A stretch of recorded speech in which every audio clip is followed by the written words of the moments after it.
ছোট্ট বাচ্চাদের জন্য কোরবানি দেয়া যাবে? হ্যাঁ, প্রথম কথা হলো হানাফি মাযহাবের ওয়াজিব হওয়ার উল্লেখযোগ্য বিখ্যাত যে দলিল সেটা হলো মান ওয়াজাদা সাআতান লিআন ইউদাহিয়া, কোরবানি দেওয়ার মতো যার সামর্থ্য আছে ফালাম ইউদাহি, কোরবানি যদি না দেয়, হাদিসে আসছে সেটা আমাদের ঈদগাহে না আসে, নামাজের জায়গায় ফালা না আসে, ইয়াকরাবান্না মুসাল্লানা, সেটা আমাদের নামাজের জায়গায় ঈদগাহে না আসে, এটা ধমক, আর ধমক আসে এটা ওয়াজিব হলে, জি জি, ফরজ হলে।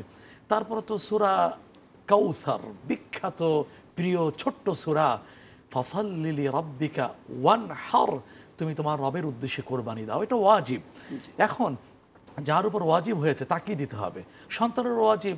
এখন কোনো সন্তান দেখি এই সামাজিক দায়িত্ব, ধর্মীয় দায়িত্ব পালন করতে গিয়ে, বাবা তো এতকাল আমাদের জন্য টাকা ব্যয় করেছেন, কোরবানি দিয়েছেন, আজকে তো বাবা অবসরে আছেন, দেওয়ানোর সামর্থ্য নেই, বাবারটা দিয়ে আমারটা দিচ্ছে না, বাবার উপরও ওয়াজিব না, সন্তানের দিচ্ছে না, এটা তার ওয়াজিব তরক করে কবিরা গুনাহ হবে।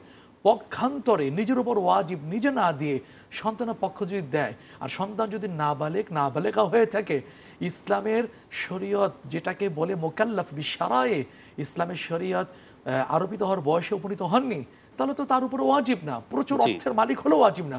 কেন আপনি আপনার উপর ওয়াজিব হলে আপনি কেন দিবেন না? এটা ঠিক নয় ভাই, তাহলে আপনি ধরা খেয়ে যাবেন।